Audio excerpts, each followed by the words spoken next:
अब हम देखते हैं क्विक बुक दृष्टि की। तो पहला पार्ट है प्राचीन भारतीय इतिहास के स्रोत और प्रागैतिहासिक काल। तो इसमें देखो हमारे प्राचीन भारतीय इतिहास को जानने का स्रोत क्या है, दो ही स्रोत हैं हमारे, ठीक है। एक तो साहित्यिक होता है, एक दूसरा पुरातत्व होता है, ठीक है। और इन दो श्रेणियों को फिर से और छोटी छोटी श्रेणियों में विभाजित किया जा सकता है, ठीक है। फिर देखते हैं हम पुरातात्विक स्रोत में देखते हैं अभिलेख क्या है। अभिलेख क्या होते हैं? ये अभिलेख होते हैं अधिकांश अभिलेख पाषाण शिलाओं, स्तंभों, ताम्रपत्रों, दीवारों और प्रतिमाओं पर उत्कीर्ण होते हैं। सबसे प्राचीन अभिलेखों में देखें तो मध्य एशिया के बोगज कोई से प्राप्त अभिलेख है। कहाँ से सबसे प्राचीन अभिलेख प्राप्त हुआ है? मध्य एशिया के बोगज कोई से प्राप्त अभिलेख है। इस पर वैदिक देवता मित्र, वरुण, इंद्र और नासत्य के नाम मिलते हैं। इनसे ऋग्वेद की तिथि ज्ञात करने में मदद मिलती है। भारत में सबसे प्राचीन अभिलेख अशोक के हैं, जो 300 ईसा पूर्व के लगभग हैं। D.R. भंडारकर नामक विद्वान ने न केवल अभिलेखों के आधार पर ही अशोक का इतिहास लिखने का सफल प्रयास किया, ठीक है, प्रयास किया था, बल्कि अशोक के अभिलेख ब्राह्मी, खरोष्टी, यूनानी था अरमाइक लिपियों में मिले हैं। तो जो इनके क्या है, अशोक के अभिलेख किस में मिले हैं? ब्राह्मी में मिले हैं, खरोष्टी में मिले हैं, यूनानी में मिले हैं, अरमाइक में। परीक्षा में पूछता है किन किन लिपियों में मिले हैं, तो ब्राह्मी, खरोष्टी, यूनानी और अरमाइक इन लिपियों में मिले हैं। मास्की, गुर्जरा, निट्टूर, उदयगोलम से प्राप्त अभिलेखों में अशोक के नाम का स्पष्ट उल्लेख है। तो कहाँ से? देखो ये परीक्षा में आ चुका है। मास्की, गुर्जरा, निट्टूर, उदयगोलम से प्राप्त अभिलेखों में अशोक के नाम का स्पष्ट उल्लेख है तथा अन्य अभिलेखों में उसे देवनामपियम कहा गया है। क्या कहा गया? देवनामपियम कहा गया। अन्य अभिलेखों में उसे देवनामपियम या पियदस्य, देवताओं का प्यारा, कहा गया है। और इन मास्की, गुर्जर, निट्टूर, उदयगोलम से प्राप्त अभिलेखों में उसका स्पष्ट नाम है, ये याद रखना। सर्वप्रथम 1837 में जेम्स प्रिंसप ने ब्राह्मी लिपि में लिखित अशोक के अभिलेखों को पढ़ा था। किसने पढ़ा था 1837 में? जेम्स प्रिंसप ने। किस लिपि में? ब्राह्मी लिपि में। तो ब्राह्मी लिपि को किसने खोजा, ये भी क्वेश्चन आ सकता है, तो जेम्स प्रिंसप ने। अशोक के बाद अभिलेखों की परंपरा कायम रही है, ठीक है। अशोक के बाद अभिलेखों की परंपरा क्या रही? कायम रही है। आगे देखें, जैसे कुछ अभिलेख है तुम्हारा इंपॉर्टेंट चीज़ हम देखेंगे इसमें। हाथी गुफा अभिलेख खारवेल शासक है। खारवेल के शासन की घटनाओं का क्रमबद्ध विवरण है इसमें। जूनागढ़ अभिलेख, जिसको गिरनाल अभिलेख भी कहते हैं, रुद्रदामन शासक था उस समय। इसमें रुद्रदामन की विजयों, व्यक्तित्व एवं कृतित्वों का विवरण प्राप्त होता है। नासिक अभिलेख में गौतमी बालश्री रचनाकार हैं ये। सातवाहन कालीन घटनाओं का विवरण गौतमी पुत्र सतकर्णी से संबंधित है ये। प्रयाग स्तंभलेख क्या है? समुद्रगुप्त के समय का है। इसके विषय में इसके विजय एवं नीतियों का पूरा विवरण है। तो प्रयाग स्तंभलेख में समुद्रगुप्त के समय का है, तो समुद्रगुप्त के विजय एवं नीतियों का पूरा विवरण है इसमें प्रयाग स्तंभलेख में। एहलोल अभिलेख ये पुलकेशिन द्वितीय के समय का है। इसमें हर्ष एवं पुलकेशिन द्वितीय के युद्ध का विवरण है एहलोल अभिलेख में। और भीतरी स्तंभलेख ये स्कंदगुप्त के समय का है। इसके जीवन की अनेक महत्वपूर्ण घटनाओं का विवरण है इसमें भीतरी अभिलेख में स्कंदगुप्त। मंदसौर अभिलेख मालवा नरेश यशोवर्मन सैनिक उपलब्धियों का वर्णन है इसमें, ठीक है। उसके बाद हमारे जो ये स्रोत हैं, जैसे हमने अभी देखा, तो अभी देख रहे थे अभिलेख, हम देख ही रहे हैं, ठीक है। क्या देख रहे हैं? हम अभिलेख देख रहे हैं, ठीक है, अभिलेख में, ठीक है। तो जैसे गैर सरकारी लेखों में अगर हम देखें तो गैर सरकारी लेखों में यवन राजदूत होलियोडोरस का वेशनगर विदिशा 2वीं शताब्दी ईसा पूर्व में मध्य भारत में भगवत धर्म विकसित होने का क्या है तुम्हारा प्रमाण मिलता है, ठीक है। तो अगर हमारा देखा जाए तो ये प्रमाण यहाँ से मिल जाएगा। तो हम देख लेते हैं, इसको टर्न कर लेते हैं। तो ये पूछ देता है क्वेश्चन, ठीक है, कि गैर सरकारी लेखों में यवन राजदूत हेलियोडोरस का वेशनगर कहाँ से? वेशनगर विदिशा से प्राप्त गरुड़ स्तंभ लेख से विशेष रूप से उल्लेखनीय है, क्योंकि इस अभिलेख से क्या हुआ था, हमारा मध्य भागवत धर्म विकसित होने का प्रमाण मिलता है। किसका अभिलेख है ये? यवन राजदूत हेलियोडोरस वेशनगर विदिशा से, ठीक है। ये हो गया। बाकी देखें हम, ये प्राचीन भारतीय इतिहास के अध्ययन के स्रोत यही हैं, पुरातत्विक स्रोत हैं और साहित्यिक स्रोत हैं। पुरातत्विक स्रोत में हमारा क्या आता है? अभिलेख आता है, स्मारक एवं भवन आता है, सिक्के आते हैं, मूर्ति आता है, चित्रकला आता है और मोहरे। तो अब अभिलेख अभी देख लिया हमने, अब स्मारक एवं भवन देखेंगे, सिक्के देखेंगे, मूर्तियाँ, चित्रकला और मोहरे देखेंगे। और उसमें हमने क्या देखा? फिर साहित्यिक स्रोत में क्या आता है? एक भारतीय साहित्य आता है, एक विदेश साहित्य आता है। और भारतीय साहित्य में भी क्या आते हैं तुम्हारे? धार्मिक साहित्य आते हैं। धार्मिक साहित्य में हमारा क्या आता है? ब्राह्मण साहित्य आता है, बौद्ध साहित्य आता है और जैन साहित्य आता है। और ब्राह्मण साहित्य में हमारे क्या आते हैं? देखो ये तुम्हारे वेद आते हैं। वेद में ऋग्वेद, यजुर्वेद, सामवेद, अथर्ववेद और ब्राह्मण ग्रंथ आते हैं। इतरे, कौशितकी, गोपथ आते हैं। अरण्यक में क्या आते हैं? तैत्तिरीय, मैत्रेयी, ऐतरेय आदि। उपनिषद में छंदोग्य और कंठ, कठ आता है, ब्राह्मण, निर्णायक आदि आते हैं। वेदांग में देखो शिक्षा, कल्प, व्याकरण, निरुक्त, छंद, ज्योतिष। उपवेद में आयुर्वेद, धनुर्वेद, गंधर्व वेद, शिल्पवेद आदि। और खड़दर्शन में तुम्हारा सांख्य, योग, न्याय, वैशेषिक, पूर्व मीमांसा, उत्तर मीमांसा। महाकाव्य में रामायण महाभारत। पुराण में देखो विष्णु पुराण, भगवत पुराण, शिव पुराण और गरुड़ पुराण। स्मृति में मनु स्मृति, नारद स्मृति, यज्ञवल्क स्मृति आदि सब आता है। और तुम्हारा बौद्ध साहित्य में तुम्हारा सूत्र पिटक, विनय पिटक, अभिधम्म पिटक, मिलिंदीपन्नो, बुद्धचरित और दिव्यवादन आता है। तो ये ध्यान रखना, ये बौद्ध ग्रंथ हैं। जैन ग्रंथ हैं परिशिष्ट पर्वन, भद्रबाहुचरित, भगवती सूत्र, कल्प सूत्र आदि। और धर्मनिरपेक्ष साहित्य में देखें तो कौटिल्य का साथ है, कल्हड़ की रंगड़ी है, पाणिनि का अष्टाध्यायी है, पाणिनि का।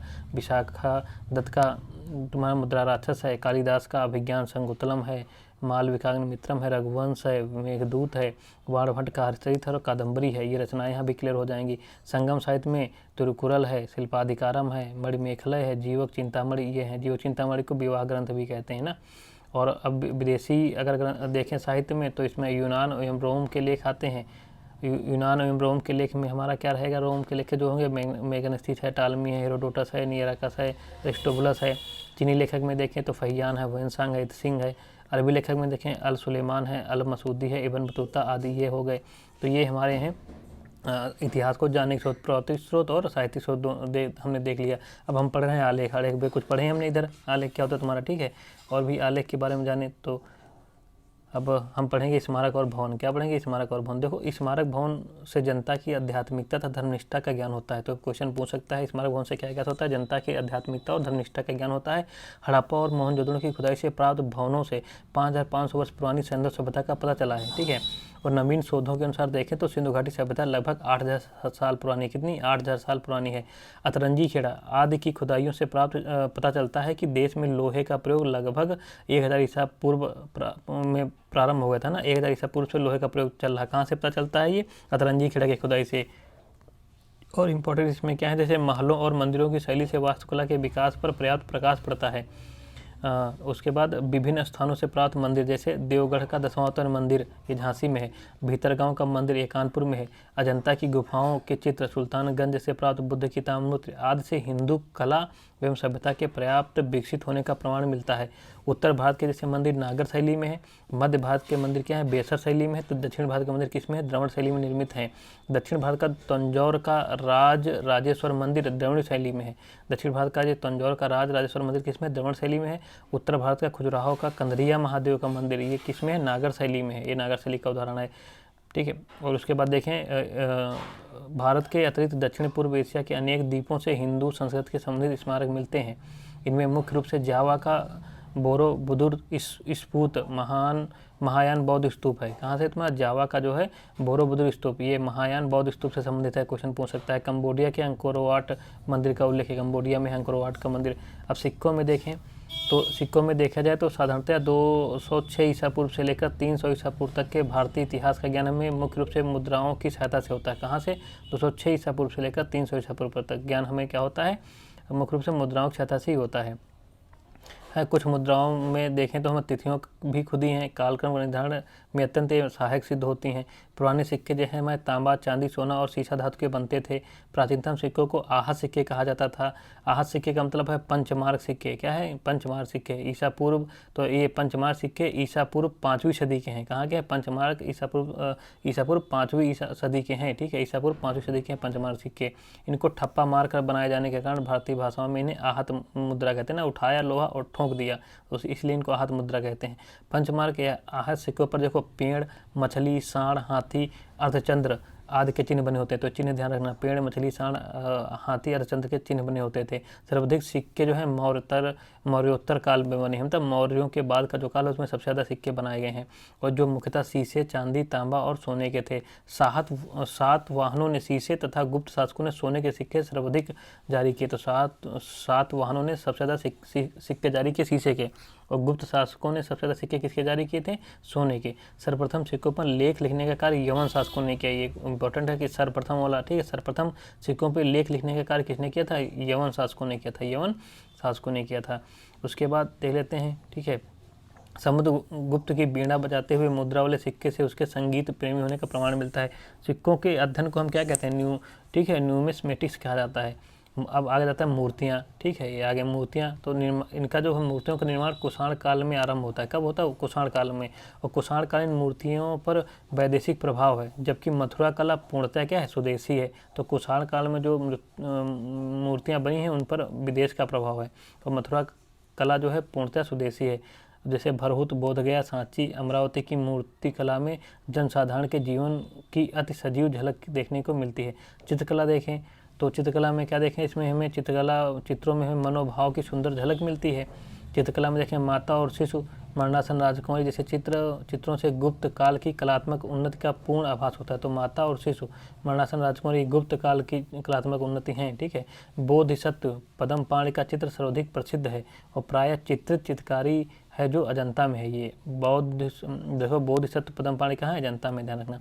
अब मोहरे आ जाती हैं, क्या है? मोहरे भी तुम्हारा है, जैसे हड़प्पा, मोहनजोदड़ो, बासाड़ से प्राप्त मिट्टी की मोहरों में बने धार्मिक प्रतीकों से उनके धार्मिक अवस्थितियों का ज्ञान हो जाता है, ठीक है। फिर साहित्यिक स्रोत हम देखें, अब आपने देख लिया पुरातात्विक स्रोत देखिए, इसमें साहित्यिक स्रोत देखें तो साहित्यिक स्रोत के अंदर हम धार्मिक साहित्य और लौकिक साहित्य का अध्ययन करते हैं। हमने देखा ना साहित्य स्रोत में हमने क्या देखा? अभी देखा साहित्य स्रोत में तुम्हारे भारतीय साहित्य हैं और विदेशी साहित्य हैं। तो इसमें भारतीय साहित्य का अध्ययन हम कर लेते हैं, कौन कौन इंपॉर्टेंट है साहित्य स्रोत में, ठीक है। तो ब्राह्मण में देखते हैं वेद देखो है प्राचीन आर्यों के सामाजिक, आर्थिक, धार्मिक एवं राजनीतिक जीवन के बारे में पर्याप्त जानकारी मिलती है वेदों से, ठीक है। और ये वैदिक युग की सांस्कृतिक दशा के ज्ञान एकमात्र स्रोत वेद ही हैं, ठीक है। अगर वैदिक युग के बारे में कुछ जानना है तो हमें उनका स्रोत वेद ही हैं, और ये 4 हैं, हम जानते हैं, ठीक है। अब ऋग्वेद में देख लेते हैं। तो ऋग्वेद देखो, ऋग्वेद है 1500 ईसा पूर्व से 1000 ईसा पूर्व की जानकारी देता है ऋग्वेद, ठीक है। यह सबसे प्राचीनतम वेद है, ये भी ध्यान रखना। ये एक ऐसा वेद है जो रचनाओं में बद्ध है, ठीक है, रचनाओं में बद्ध है ये। इसमें कुल 10 मंडल हैं, कितने हैं? 10, और 1028 सूक्त हैं और 10,580 इसमें रचनाएँ हैं, ठीक है, ऋचाएँ हैं, ठीक है। वेद के जो इस ऋग्वेद को पढ़ने वाले के ऋषि को होत्र बोलते हैं। क्या बोलते हैं? होत्र बोलते हैं। और ऋग्वेद का पहला एवं 10वां मंडल सबसे अंत में जोड़ा गया, जिसका पहला मंडल और 10वां मंडल सबसे अंत में जोड़ा गया है। तीसरे मंडल में सूर्य देवता सविता को समर्पित गैती मंत्र है। तो गैती मंत्र किस मंडल में है? तीसरे मंडल में है, और सूर्य देवता को समर्पित है, ठीक है। सूर्य देवता सविता को समर्पित है। छठे मंडल में शास्त्रों की प्रशस्ति है। छठे मंडल में क्या है? शास्त्रों की प्रशस्ति है। 9वें मंडल में देवता सोम का उल्लेख है। 10वें मंडल में चतुर्वर्ण समाज की संकल्पना का आधार है। 10वें मंडल में चतुर्वर्ण समाज की संकल्पना का आधार है। और तुम्हारा एक देखो ये है 10वें मंडल में नासदीय सूक्त, नदी सूक्त, पुरुष सूक्त और पुरवा, उर्वशी एवं एल संवाद भी है 10वें मंडल में। ये भी ध्यान रखना, क्वेश्चन आ चुके हैं ये। ऋग्वेद के 2 ब्राह्मण ग्रंथ हैं, ऐतरेय एवं कौशितकी अथवा संखायन। तो ऋग्वेद के कौन से 2 ब्राह्मण ग्रंथ हैं? एक ऐतरेय है और एक कौशितकी है। कौशितकी को ही संखायन भी कहते हैं, ये ध्यान रखना, ठीक। देखो अब देखो नोट में देख लेते हैं। संयुक्त राष्ट्र शैक्षिक, वैज्ञानिक और सांस्कृतिक संगठन यूनेस्को द्वारा ऋग्वेद को विश्व मानव धरोहर के साहित्य में शामिल किया गया है। यजुर्वेद देख लेते हैं। नियम व विधानों का संकलन है। ये क्या है? नियम और विधानों का संकलन है। ये इसे कर्मकांडी वेद भी कहते हैं। ये पद एवं गद्य दोनों में है। इसको 2 भागों में बांट सकते हैं, शुक्ल यजुर्वेद और कृष्ण यजुर्वेद में। और शुक्ल यजुर्वेद केवल पद में है और कृष्ण यजुर्वेद जो है गद्य एवं पद दोनों में है, ठीक है। इसमें इसका जो पाठ करता है, उच्चारण करता है, उसको अधर्वय कहते हैं। क्या कहते हैं? अधर्वयु कहते हैं, ठीक है, अधर्वयु कहते हैं। जो ऋग्वेद को पढ़ता है, यजुर्वेद को जो पढ़ता है उसको अधर्वयु कहते हैं। क्या कहते हैं? अधर्वयु कहलाता है वो। और इसके प्रमुख उपनिषद क्या है? कठोपनिषद, ईशोपनिषद, श्वेता, ठीक है, श्वेता, स्वरोपनिषद, मैत्रेयणी, ये यजुर्वेद के उपनिषद हैं। कठोपनिषद, यशोपनिषद, श्वेता, स्वरोपनिषद, मैत्रेयणी, ठीक है। आयु ईश, मतलब एक हमने ट्रिक बनाई थी कि आयु ईश श्वेता को कठिन मैथ पढ़ाएंगे। आयु क्या करेंगे? ईशा श्वेता को कठिन मैथ पढ़ाएंगे। तो इससे हमारा ये हो जाएगा कि आयुर्वेद के जो हैं तुम्हारे, यजुर्वेद के हैं जो तुम्हारा क्या है, ये तुम्हारा श्वेतापनिषद, ठीक है, ईशोपनिषद और कठोपनिषद और मैथ से मतलब मैत्रेयणी उपनिषद, ये इसके क्या है? उपनिषद हो जाएंगे। ट्रिक हो जाती है, याद रखो अपने आप ट्रिक बना के। यजुर्वेद के 2 ब्राह्मण ग्रंथ भी हैं, शतपथ और तैत्तरीय। यजुर्वेद के 2 ब्राह्मण ग्रंथ भी हैं, शतपथ और तैत्तरीय। सामवेद इसके 3 शाखाएँ हैं। सामवेद की 3 शाखाएँ हैं, कौथुम, ठीक है, राणायनीय और जैमिनीय। ये पूछ सकता है, ठीक है, इसमें नहीं था तो हमने बढ़ा दिया। कौथुम, राणायनी और जैमिनी, सामवेद की 3 शाखाएँ हैं भी। साम का अर्थ है गान, ठीक है, और ये यज्ञों के अवसर पर गाए जाने वाले मंत्रों का संग्रह है। भारतीय संगीत का जनक भी है ये। इसमें 7 स्वर हैं, सा रे गा मा पा ध नी, ये स्वर भी हैं इसमें, इसी से उत्पत्ति हुई है। सामवेद में कुल 1875 रचनाएं हैं। सामवेद मंत्रों को गाने वाले को उद्गाता कहते हैं कि भाई गाया जाता है ना सामवेद, तो उद्गाता यहाँ से ध्यान रखना। इसमें मुख्यतः सूर्य स्तुति के मंत्र हैं, सूर्य की वंदना के मंत्र हैं सामवेद में।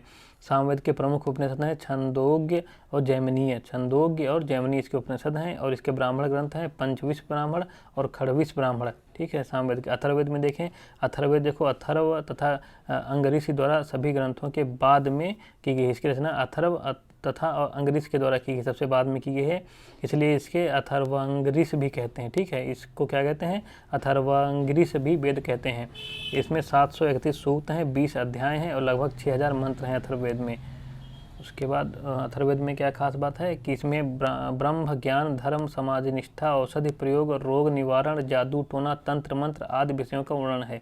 इसके गाने वाले को हम क्या कहते हैं? गोपथ कहते हैं। इसके उपनिषद क्या है? मंडूकोपनिषद, प्रश्नोपनिषद तथा मंडूक्योपनिषद, ये इसके उपनिषद हैं। मंडूकोपनिषद, प्रश्नोपनिषद तथा मंडूकोपनिषद। मंडूकोपनिषद से ही भारत का राष्ट्रीय आदर्श वाक्य सत्यमेव जयते लिया गया। सत्यमेव जयते कहाँ से लिया गया है? मंडूकोपनिषद से लिया गया है। मंडूकोपनिषद किसका तुम्हारा उपनिषद है? ये तुम्हारा अथर्ववेद का। किसका है? तुम्हारा अथर्ववेद का। ये भी ध्यान रखना, पूछ सकता है कि जो सत्यमेव जयते लिया गया है वो किस वेद के उपनिषद से लिया गया है। क्वेश्चन घुमा के पूछ सकता है, तो तुम्हारा उत्तर मंडूकोपनिषद नहीं होगा, तब अथर्ववेद होगा। ये भी ध्यान रखना। इसमें सभा और समिति को प्रजापति की 2 पुत्रियां कहा गया है, तो इसी में अथर्ववेद में सभा और समिति को प्रजापति की 2 पुत्रियां कहा गया है। इन 4 वेदों को संहिता कहा जाता है। अब देख लेते हैं ब्राह्मण, आरण्यक और उपनिषद के बारे में देखते हैं। तो ठीक है, संहिता के पश्चात ब्राह्मण, आरण्यक और उपनिषद का स्थान आता है, क्योंकि ये वेदों को संहिता कहते हैं। ध्यान रखना, वेदों को संहिता कहते हैं। संहिता के बाद ही हमारा इनका पश्चात ब्राह्मण, आरण्यक और उपनिषदों का स्थान आता है। संहिता के बाद वेदों के बाद इनका स्थान है। इनसे उत्तर वैदिक कालीन समाज का पता चलता है। तो वेदों से हमें वैदिक कालिक समाज का पता चलता है, और इनसे क्या कहते हैं? ब्राह्मण, आरण्यक और उपनिषद से हमें उत्तर वैदिक समाज का पता चलता है तथा उत्तर वैदिक संस्कृत के विषय में हमें जानकारी मिलती है। तो देखो ऋग्वेद के हम देख लें कितने हैं तुम्हारे। ठीक है, ब्राह्मण ग्रंथ ऋग्वेद के तो हमने ऐतरेय और कौशिकी ब्राह्मण अपने पहले पढ़ा है। कौशिकी ब्राह्मण को संख्यायन भी कहते हैं। क्या कहते हैं? संख्यायन भी कहते हैं। यजुर्वेद के ब्राह्मण शतपथ एवं तैतरीय ब्राह्मण। सामवेद के ब्राह्मण है पंचविश एवं खड़विश ब्राह्मण। अथर्ववेद के हैं गोपद ब्राह्मण। ठीक है, गोपद ब्राह्मण। इसकी हमने ट्रिक बनाई थी कि ऋषि कौशिक ऐसी ठीक है, ऋषि कौशिक को आज 33 शपथ ली है, ऐसी शपथ ले ली है। ऋषि कौशिक ने आज ऐसी शपथ ले ली है, आज ऐसी शपथ ले ली है कि शाम को 5-6, ठीक है, 5-6 मतलब 6 मतलब वही खड़ बोलते हैं ना, आर्थिक गो का नुकसान किया है, आर्थिक गोधन का नुकसान कर लिया है। ठीक है, तो ऋषि कौशिक ने ऐसी आज 33 शपथ ली हैं कि शाम को, ठीक है ना, कि शाम को 5-6 क्या कर देंगे? आर्थिक गोधन का नुकसान कर देंगे। तो तुम्हारा ऋषि, ठीक है, तो ऋषि जो तुम्हारा यही है, तुम्हारा जो ऋग्वेद है उसमें कौशिक और ऐतरेय, मतलब ऐसे मतलब ऐतरेय हो जाएगा। यजुर्वेद में 33 मतलब ये तुम्हारा तैतरीय ब्राह्मण आ जाएगा, और शपथ मतलब शतपथ ब्राह्मण आ जाएगा। और शाम को मतलब इसमें सामवेद आ गया, शाम को ही पंचविश हो जाएगा, खड़विश हो जाएगा, और अर्थ में तो अथर्ववेद आ जाएगा, इसमें गोपद ब्राह्मण हो जाएगा। तो ये तुम्हारा थोड़ा ट्रिक एग्जाम में काम कर जाती हैं, जब विकल्प छांटना होता, दिमाग नहीं काम करता, तो ट्रिक भी अगर ध्यान आ गई तो क्वेश्चन हो जाते हैं। फिर आता है वेदांग तथा सूत्र। ठीक है, तो वेदों को भली बात समझने के लिए 6 वेदांगों की रचना की है। ये वेदांग है शिक्षा, ये इसमें उच्चारण विधि है, ज्योतिष भाग्य फल है, कल्प कर्म कांड है, व्याकरण शब्द व्युत्पत्ति है, निरुक्त भाषा विज्ञान है, छंद चतुष्पदी श्लोक हैं। ये वेदों के शुद्ध उच्चारणतः यज्ञादि करने में सहायक होते हैं। उसके बाद महाकाव्य देखें तो महाकाव्य 2 हैं, रामायण और महाभारत हैं। ठीक है, रामायण हमारा आदि काव्य है, और हिंदुओं तथा यवनों और शकों के संघर्ष का वर्णन मिलता है। तो ये रामायण हमारा आदि काव्य है, इसमें हमें हिंदुओं तथा यवनों और शकों के संघर्ष का वर्णन मिलता है। महाभारत की रचना हमारी वेद व्यास ने की थी। ठीक है, इससे प्राचीन भारतवर्ष की सामाजिक, धार्मिक, राजनीतिक दशा का वर्णन मिलता है। ऐतिहासिक दृष्टि से महाकाव्यों को विशेष महत्व नहीं दिया जाता है, क्योंकि इसमें वर्णित कथाओं में कल्पना का समावेश अधिक होता है। ठीक है, फिर पुराण आ जाते हैं। पुराणों में प्राचीन भारतीय इतिहास का अच्छा क्रमबद्ध वर्णन मिलता है। पुराणों की संख्या कितनी है? 18 है तुम्हारी। ठीक है, और पुराणों के रचयिता एवं संकलन करता है उन लोमहर्ष तथा उनके पुत्र उग्र श्रवा को माना जाता है। जो पुराणों के रचयिता और संकलन करता लोमहर्ष तथा उनके पुत्र उग्र श्रवा को माना जाता है। पुराणों में मत्स्य पुराण सबसे प्राचीन एवं प्रामाणिक है, ध्यान रखना। पुराणों में प्राचीन काल से लेकर गुप्त काल तक की ऐतिहासिक घटनाओं का वर्णन है तुम्हारा, ठीक है। पुराणों में प्राचीन काल से लेकर गुप्त काल तक का मतलब आपको वर्णन मिल जाएगा। और ब्राह्मणेतर साहित्य, ब्राह्मणों के अलावा कौन सा साहित्य है, तो बौद्ध साहित्य है।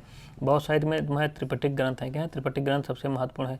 त्रिपिटक जो है बुद्ध की शिक्षाओं का संकलन है। इन्हें 3 भागों में विभाजित किया है, विनय पिटक, सुत्त पिटक और अभिधम्म पिटक। विनय पिटक जो है इसमें ये पूछता है, विनय पिटक में संघ संबंधी नियम तथा आचार संबंधी शिक्षाओं का संग्रह है। तो विनय पिटक में क्या, संघ संबंधी नियम, आचार संबंधी शिक्षाओं का संग्रह है। और सुत्त पिटक में क्या है, धार्मिक सिद्धांतों तथा धर्मोपदेश का संग्रह है। तो सुत्त पिटक में क्या, धार्मिक सिद्धांत तथा धर्मोपदेश जो है सुत्त पिटक में है। अभिधम्म पिटक में दार्शनिक सिद्धांतों का संग्रह है। ये बहुत पूछता है किसमें क्या क्या है, ठीक है। अभिधम्म पिटक में दार्शनिक सिद्धांत हैं। फिर है बौद्ध ग्रंथ जो है पाली भाषा में लिखे गए हैं, ठीक है। और ये बौद्ध ग्रंथों से संबंधित जातकों में बुद्ध से संबंधित घटनाओं का वर्णन है। दीपवंश, महावंश नामक 2 पाली ग्रंथों से मौर्यकालीन इतिहास के विषय में जानकारी मिलती है। कौन सा, दीपवंश, ये महावंश, ये भी बौद्ध ग्रंथ हैं। पाली ग्रंथ ही है बौद्ध धर्म के, इनमें मौर्यकालीन इतिहास का पता चलता है। नागसेन द्वारा रचित मिलिंद पन्हो पाली भाषा में रचित महत्वपूर्ण ग्रंथ है, ये भी ध्यान रखना। इसमें क्या है, मिलिंद पन्हो में हिंद यवन शासक मिनांडर के विषय में सूचनाएं मिलती हैं। बौद्ध धर्म के हीनयान संप्रदाय का प्रमुख ग्रंथ है कथावस्तु। क्या है, कथावस्तु है, जिसमें है महात्मा बुद्ध के जीवन चरित्र अनेक कथानकों के साथ वर्णित है। महायान संप्रदाय का ग्रंथ है ललित विस्तार, दिव्यवादन, ये है, ठीक है। ललित विस्तार में बुद्ध को देवता मानकर उनके जीवन तथा कार्यों का चमत्कारिक वर्णन प्रस्तुत किया गया। तो ललित विस्तार में बुद्ध को देवता माना गया है। और महायान संप्रदाय का है ललित विस्तार और दिव्यवादन दोनों। जैन साहित्य में देखें तो इनके साहित्य को आगम कहते हैं। क्या कहते हैं, आगम कहते हैं।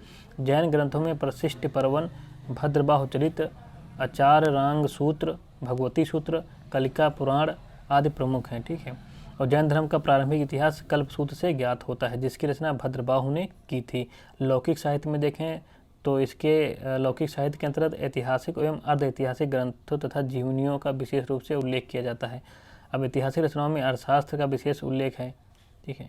इसमें मौर्य प्रशासन के बारे में जानकारी मिलती है। कल्हड़ द्वारा रचित रजतरंगड़ी का उल्लेख है, ठीक है। यह संस्कृत साहित्य में ऐतिहासिक घटनाओं का क्रमबद्ध इतिहास, तो रजतरंगड़ी संस्कृत साहित्य में है, ठीक है। इसमें आदिकाल से लेकर 1151 ईस्वी के आरंभ तक के कश्मीर के प्रत्येक शासक के काल की घटनाओं का वर्णन है। किसमें, इसमें रजतरंगड़ी में, ठीक है। उसके बाद अर्ध ऐतिहासिक रचनाओं में देखें तो पाणिनि की अष्टाध्यायी है, कात्यायन की वर्तिका है, पतंजलि का महाभाष्य है, विशाखादत्त का मुद्रा राक्षस है। तो ये ध्यान रखना, पाणिनि की अष्टाध्यायी ये अर्ध ऐतिहासिक रचनाएं हैं। पाणिनि की अष्टाध्यायी, कात्यायन की वर्तिका, पतंजलि का महाभाष्य, विशाखादत्त का मुद्रा राक्षस, कालिदास कृत मालविकाग्निमित्रम आदि। ऐतिहासिक जीवनों में अश्वघोष द्वारा लिखित बुद्धचरित, बाणभट्ट का हर्षचरित, वागपत्य का गौडवहो इम्पोर्टेंट है, बिल्हड़ का विक्रामांक देव चरित, और संध्याकर नंदी का रामचरित, हेमचंद्र का कुमार पाल चरित्र, और जयनायक का पृथ्वीराज विजय ये महत्वपूर्ण है। अब एक साथ रचनाएं हम देख लेते हैं। जैसे अष्टाध्यायी ये पाणिनि का है, इसमें व्याकरण ग्रंथ। अष्टाध्यायी क्या है तुम्हारा, पाणिनि का है। अष्टाध्यायी पाणिनि का है, इसमें व्याकरण ग्रंथ है। ये मुद्रा राक्षस विशाखादत्त का है। मौर्य काल के बारे में पर्याप्त जानकारी मिल जाएगी इसमें। महाभाष्य अष्टाध्यायी पर टीका है, ये पतंजलि का है। इसमें पुष्यमित्र शुंग के विषय में जानकारी मिल जाएगी। कथा सरित सागर ये सोमदेव का है। मौर्य काल के विषय में जानकारी मिलती है। बृहत कथा मंजरी क्षेमेंद्र का है। मौर्य काल के विषय में जानकारी मिलती है। अर्थशास्त्र विषय इसका राजनीति है, कौटिल्य का है। ये मौर्य काल के बारे में प्रकाश पड़ता है। नीति सार का मंदक का है, गुप्तकालीन राजतंत्र पर प्रकाश पड़ता है। मालविकाग्निमित्रम कालिदास का है। शुंग वंश के बारे में जानकारी मिलती है। मृच्छकटिकम शूद्रक का है, गुप्तकालीन समाज का वर्णन है। हर्षचरित बाणभट्ट का है, हर्ष की उपलब्धियों का वर्णन। रामचरित संध्याकर नंदी का है, बंगाल के शासक रामपाल की जीवन कथा है। ये पृथ्वीराज रासो चंद्रवरदाई का, और इसमें फिर पृथ्वीराज रासो के बारे में, पृथ्वीराज चौहान के बारे में उपलब्धि है। राजत रंगड़ी कल्हड़ का है। कश्मीर के राजवंशों का क्रमबद्ध जानकारी मिलती है। अब विदेशी इतिहासों में देखेंगे, विदेशी साहित्य में विदेशी यात्रियों का विवरण है। तुम्हारे यूनान एवं रोम के लेखक हैं, चीनी यात्रियों का विवरण है, और अरब यात्रियों का विवरण है। ये विदेशी है तुम्हारे। तो इसमें देखें यूनान एवं रोम के लेखक देखें तो देखो टेसियस है, और हेरोडोटस है, और तुम्हारा क्या कहते हैं डाइमेकस है, डायनोसियस है, ठीक है, डायनोसियस है, प्लिनी है, और टालमी की पुस्तक जियोग्राफी है, इन्हीं तुम्हारे ये है तुम्हारे क्या है कि यूनानी। तो देखो तुम्हारे देखो टेरियस तो एक काल्पनिक कहानियों पर आधारित है, इसको पूर्ण अविश्वसनीय माना गया, इसका जो इतिहास विवरण है, ठीक है। ये ईरान का राजवैद था, ये ध्यान रखना। और हेरोडोटस को इतिहास का पिता कहा जाता है, ठीक। 5वीं सदी ईसा पूर्व में इसने हिस्टोरिका की रचना की थी। ये इंपॉर्टेंट है, हिस्टोरिका किसकी है? हेरोडोटस की है, इसको इतिहास का पिता कहा जाता है, ठीक है। इसमें हिस्टोरिका में इसने भारत फारस के संबंधों का वर्णन किया है।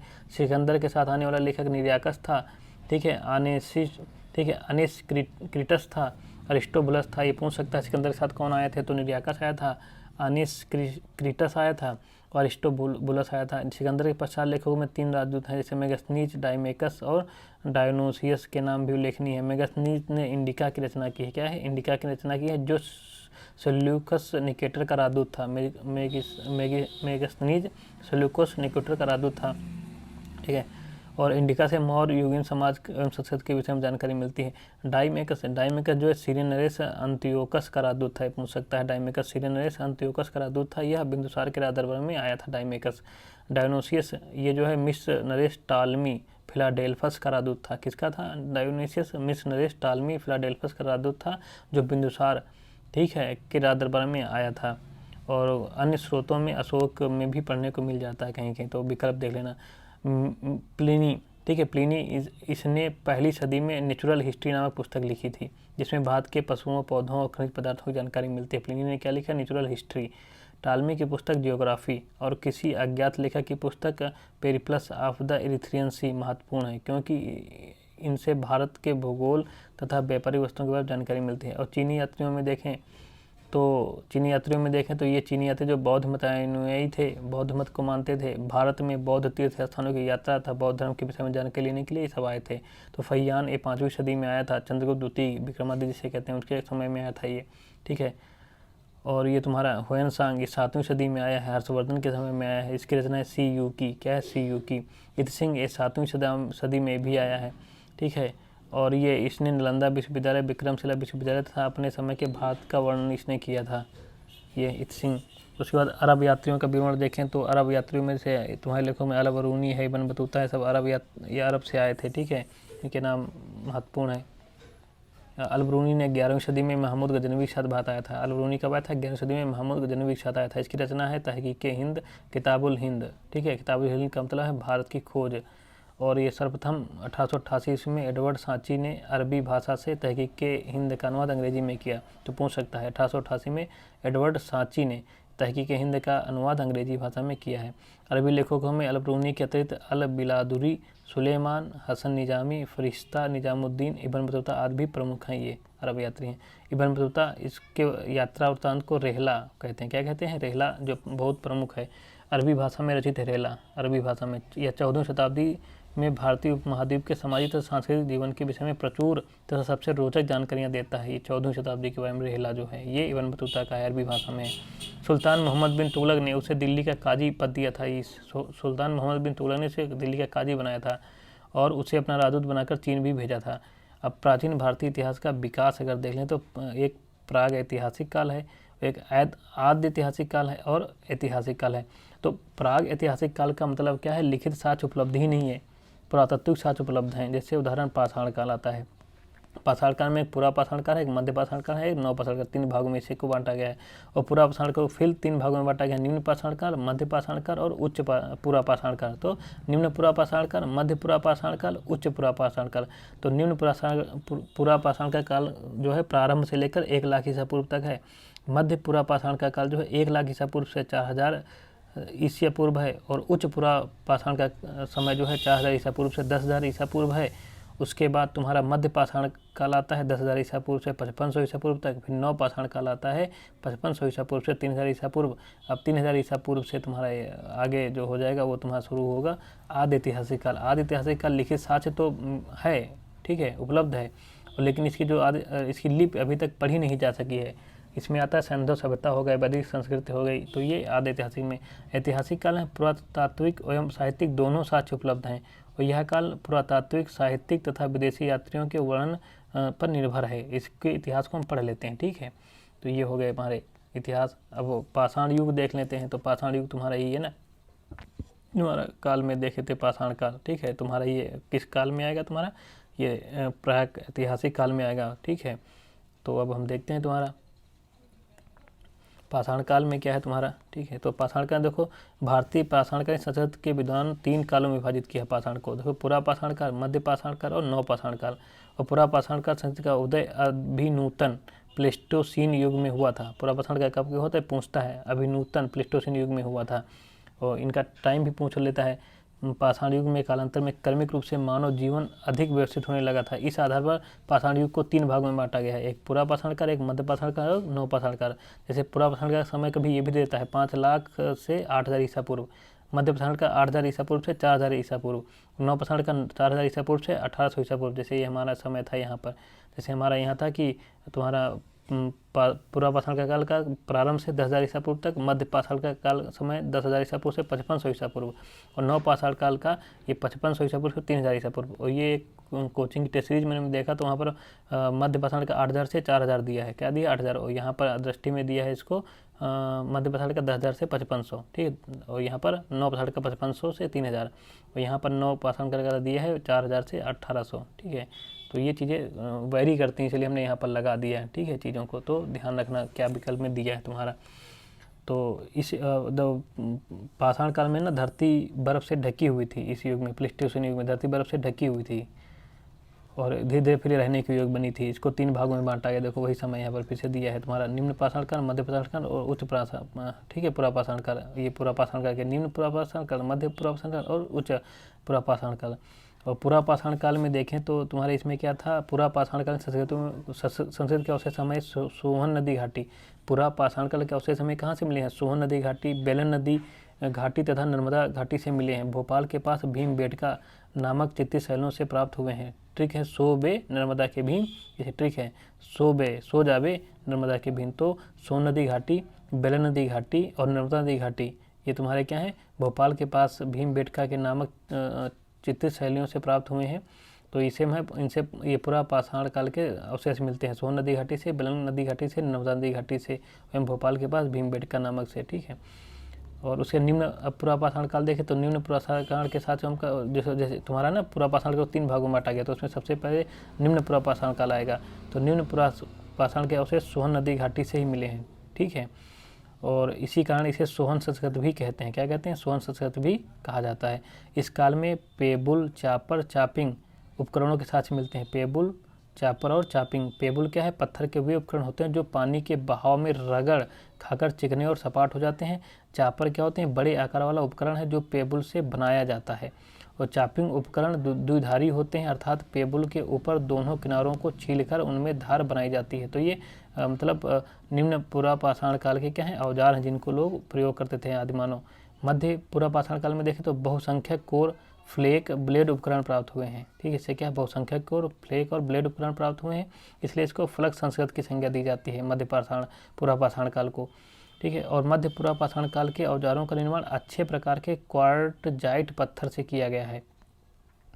और ये महाराष्ट्र के नेवासा, झारखंड में सिंहभूमि, उत्तर प्रदेश में चकिया जिसे वाराणसी बोलते हैं, बेलन घाटी इलाहाबाद में है ये, मध्य प्रदेश के भीमबेटका गुफाओं, और सोन घाटी गुजरात, सौराष्ट्र क्षेत्र, ठीक गुजरात में सौराष्ट्र क्षेत्र में, हिमाचल में ब्यास, वान गंगा तथा सिरसा घाटियों आदि से ये तुम्हारा पुरा स्थलों से प्राप्त होते हैं, ठीक है। तुम्हारे मध्य पाषाण काल के साथ से कहाँ से, महाराष्ट्र में नेवासा से, झारखंड में सिंहभूम से, उत्तर प्रदेश में चकिया वाराणसी से, बेलन घाटी से, ये इलाहाबाद में, मध्य प्रदेश में जैसे भीमबेटका गुफा है, सोन घाटी है, और गुजरात में देखें तो सौराष्ट्र क्षेत्र है, और हिमाचल प्रदेश में देखें तो ब्यास, वानगंगा तथा सिरसा घाटियों से तुम्हारे मध्य पुरा पाषाण काल के साथ से प्राप्त होते हैं। ये इंपॉर्टेंट है, पूछ सकता है परीक्षा में। उच्च पुरा पाषाण काल आ गया तो इसमें पाषाण उपकरण ब्लेड है, मेन चीज़ है, क्या है तुम्हारा पाषाण उपकरण जो है ब्लेड है, ये मेन चीज़ है। और भारत के इस काल के उपकरण देखो, सोन घाटी मध्य प्रदेश, सिंहभूमि झारखंड, और जोगदहा, भीमबेटका, रामपुर, बघेलना, बघोर ये मध्य प्रदेश में है सब, पटले, भदड़े, इनाम गांव ये महाराष्ट्र में है तुम्हारे, रेनीगुंटा, वेमुला, कुर्नूल गुफा ये आंध्र प्रदेश में है। सोरापुर दोआबा ये कर्नाटक, सोरापुर दोआबा कर्नाटक में है, तथा बूढ़ा पुष्कर राजस्थान में। यहाँ से तुम्हारे उच्च पुरा पाषाण काल के साक्ष्य मिले हैं। अब आ जाता है मध्य पाषाण काल। ये अत्यंत छोटे होते हैं। यहाँ के उपकरण क्या होते हैं? अत्यंत छोटे होते हैं, इसलिए इनको माइक्रोलिथ कहते हैं। सर्वप्रथम C.L. कार्लाइल ने विंध्य क्षेत्र से लघु पाषाणोपकरण खोजे थे। किसने? C.L. कार्लाइल ने सर्वप्रथम विंध्य क्षेत्र से खोजे थे ये मध्य पाषाण काल के उपकरण। इस काल के प्रमुख केंद्र है बेतवा घाटी, सोन घाटी मध्य प्रदेश में है। ठीक है, बेतवा घाटी, सोन घाटी मध्य प्रदेश में है। कृष्णा घाटी कर्नाटक में है। बेलन घाटी उत्तर प्रदेश में है। नेवासा महाराष्ट्र में है। आदमगढ़ मध्य प्रदेश में। बगोर राजस्थान से प्राप्त साक्ष्य पशुपालन को दर्शाते हैं। तो आदमगढ़ जगह है मध्य प्रदेश में, बगोर कहाँ है? राजस्थान। यहाँ से जो साक्ष्य मिले हैं वो पशुपालन को दिखाते हैं। इस काल के लोगों ने सर्वप्रथम कुत्ते को पाला था। किसने? तो कुत्ता कब पाला गया तुम्हारा? मध्य पाषाण काल में। ठीक है, सर्वप्रथम कुत्ते को पाला था। इस काल में मानव अस्थिपंजर का सबसे पहला अवशेष आपको प्रतापगढ़ उत्तर प्रदेश में मिला है। सराय नाहर राय महदहा नामक स्थान से प्राप्त हुआ है। तो ये मध्य पाषाण काल में मानव अस्थिपंजर का साथ सबसे पहले कहाँ मिला है? अवशेष प्रतापगढ़ उत्तर प्रदेश के सराय नाहर राय महदहा नामक स्थान से प्राप्त हुए। राजस्थान में स्थित सांभर झील निक्षेप के कई मध्य पाषाणिक स्थल प्राप्त हुए। तो राजस्थान के जो सांभर झील है यहाँ से भी इसके साक्ष्य प्राप्त हुए। और यहाँ से विश्व के सबसे पुराने वृक्षारोपण का भी साक्ष्य मिलता है। कहाँ? राजस्थान की स्थित सांभर झील से विश्व के सबसे पुराने वृक्षारोपण का साक्ष्य मिलता है। नवपाषाण काल देखें तो प्राचीनतम नवपाषाणिक बस्ती मेहरगढ़ पाकिस्तान के बलूचिस्तान प्रांत में स्थित है, जिसकी तिथि 7000 ईसा पूर्व मानी जाती है। इस काल के प्रमुख केंद्र है बेलन घाटी उत्तर प्रदेश, रेनीगुंटा आंध्र प्रदेश, सोन घाटी मध्य प्रदेश, सिंहभूम झारखंड इत्यादि। नवपाषाणकालीन स्थल बुर्जहोम एवं गुफ कराल से अनेक गर्तावास मृदभांड हड्डी के औजार प्राप्त हुए हैं। चिरान जो है बिहार से प्रचुर मात्रा में हड्डी के उपकरण पाए गए हैं, जो मुख्य रूप से हिरण के सींगों के हैं। कोल्डिहुआ इलाहाबाद से चावल का प्राचीनतम साक्ष्य मिला है। और नवपाषाणिक संस्कृति अपनी पूर्वगामी संस्कृतियों की अपेक्षा अधिक विकसित थी। मानव न केवल खाद्य पदार्थों का उपभोक्ता था वरन उत्पादक भी हो गया था नवपाषाण काल में। यहाँ कृषि क्रम पशुपालन पूर्णतः परिचित हो चुका था। नवपाषाण काल में व्यक्ति जो है कृषि कार्य से और पशुपालन से परिचित हो चुका था। यहाँ पाए गए उपकरण में कुल्हाड़ी, बंसुली, छेनी, खुरपी, कुदाल, हथौड़े आदि सब प्रमुख हैं। ठीक है, तो ये हो गए तुम्हारे। फिर आदि ऐतिहासिक काल देख लेते हैं। आदि ऐतिहासिक काल धातु काल भी कहा जाता है। इसको क्या है? धातु काल भी कहा जाता है। इसमें हड़प्पा संस्कृति और वैदिक संस्कृति की गणना की जाती है। इसमें गैरिक एवं कृष्ण लोहित ब्रह्मभांड इस काल से संबंधित हैं। गैरिक एवं कृष्ण लोहित ब्रह्मभांड ये तुम्हारे आदि ऐतिहासिक काल से ही संबंधित हैं। ताम्र पाषाणकालीन संस्कृतियाँ देखें तो ताम्र पाषाणकालीन संस्कृति क्या है? पत्थर एवं तांबे के उपकरण औजार प्रयोग करने लगा था। इस काल में क्या मनुष्य पत्थर और तांबे के उपकरण के औजार प्रयोग करता था, इसलिए इसको ताम्र पाषाणकालीन संस्कृति कहते हैं। लगभग 5000 ईसा पूर्व से मनुष्य ने सर्वप्रथम जिस धातु का प्रयोग किया था वह तांबा था। ताम्र पाषाणकालीन संस्कृतियाँ जो है कृषक ग्रामीण संस्कृतियाँ थीं। कौन सी? कृषक और ग्रामीण संस्कृतियाँ थीं।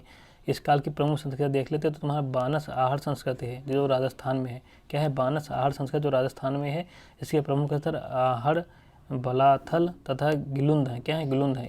इस आहड़ को ताम्बवती भी कहा जाता है क्योंकि यहाँ बड़े पैमाने पर तांबा मिलता था। इस संस्कृति का कार्यक्रम 2100 से 1500 ईसा पूर्व बीच रखा गया है। और आहड़ के लोग पत्थर के बने घरों में रहते थे। गिलुंद इस संस्कृति के स्थानीय केंद्र माना गया है। गिलिंदु इस संस्कृति का स्थानीय केंद्र माना गया है। यहाँ से पक्की ईंटों के निर्माण के साक्ष्य भी मिलते हैं। यहाँ से तांबे की बनी कुल्हाड़ियाँ, चूड़ियाँ और चादरें भी मिलती हैं। कैथा संस्कृति मध्य प्रदेश में है। प्रमुख स्थल कैथा और एरण है। यहाँ के कैथा के मृद भांडों पर प्राक हड़प्पन और हड़प्पोत्तर संस्कृति के प्रभाव भी दिखाई देते हैं। यहाँ से स्टेटाइट और कार्नेलियन जैसी कीमती पत्थरों के हार प्राप्त हुए हैं। एरण अभिलेख में सती प्रथा का सर्वप्रथम अभिलेखी साक्ष्य मिला है। ठीक, एरण अभिलेख से सती प्रथा के प्रथम अभिलेखी साक्ष्य मिले हैं। तो सती प्रथा के प्रथम साक्ष्य सती प्रथा कहाँ मिले हैं? वो एरण अभिलेख में मिले हैं। फिर मालवा संस्कृति देखो। मालवा संस्कृति का प्रमुख स्थल कैथा, एरण एवं नवदा टोली है। कैथा, एरण और नवदा टोली। तो एरण का अभिलेख भी क्या होगा? तो मालवा संस्कृति में आएगा। ठीक है, मालवा मृदभांड अपनी उत्कृष्टता के लिए जाने जाते हैं। नवदा टोली से विभिन्न कृषि फसलों के साक्ष्य भी मिले हैं। जोरेवे संस्कृति ये महाराष्ट्र में है। 1400 से 700 ईसा पूर्व इसका समय है। ठीक है, और प्रमुख स्थल हैं जुरोवे, निवासा, दैमाबाद तथा इनाम गांव। ये प्रमुख स्थल हैं जुरोवे संस्कृति के। दैमाबाद से भारी मात्रा में कांसे की वस्तुएं मिली हैं। यह हड़प्पा संस्कृति का प्रभाव दिखलाती है। यहीं से गैंडा, हाथी, भैंसा तथा रथ चलाते हुए मनुष्य की आकृति भी मिली है। इनाम गाँव ताम्र पाषाण युग की एक बड़ी बस्ती है। बस्ती किला बंद और खाई से घिरी हुई है। ये हो गया तुम्हारा। तो ताम्र पाषाण संस्कृति के विलुप्त होने के कारण बहुत कम वर्षा या सूखा है। अगर ताम्र पाषाण संस्कृति के विलुप्त होने के कारण पूछे तो बहुत कम वर्षा या सूखा माना गया है। ठीक है। तो अब ये तुम्हारे जो है एक साथ दे दिया गया है तुम्हारा, उसके सारांश दे दिया गया तुम्हारा, ठीक है, कि निम्न पूरा पाषाण काल में क्या हुआ। तो निम्न पाषाण काल में जो लक्षण तुम्हारे थे तो वही थे तुम्हारे सल्क, गणसा, खंडक, उपकरण आदि संस्कृति थी, ठीक है। पंजाब, कश्मीर, सोहन घाटी, सिंगरौली घाटी, छोटा नागपुर, नर्मदा घाटी, कर्नाटक, आंध्र प्रदेश, यहाँ से इसके साथ मिले हैं। यहाँ पर हस्तकुठार एवं वट्टिकास्म उपकरण, होमोइरिक्ट अस्थि अवशेष नर्मदा घाटी से प्राप्त हुए हैं। मध्य पाषाण काल देखें, मध्य पूर्व पाषाण काल देखें तो फलक संस्कृति है तुम्हारी, क्या है फलक संस्कृति, इसको बोलते हैं। यहाँ निवासा महाराष्ट्र, टिडवाना राजस्थान, भीमबेटका मध्य प्रदेश, बांकुड़ा पुरुलिया पश्चिमी बंगाल से यहाँ फलक, भेदनी, खुरचनी, भीमबेटका से गुफा चित्रकाली मिली है।